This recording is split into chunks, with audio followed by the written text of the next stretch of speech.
มาทุกคนอาหารเกิดแล้วนี่โคหนูนี่ คนหนู ปลาโต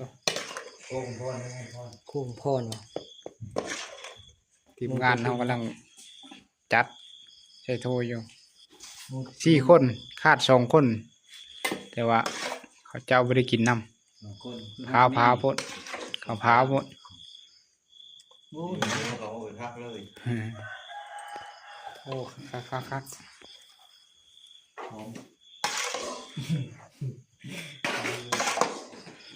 เขาหมดดอก ทางนั้นหนังทาละ เป็นน้ำสด มา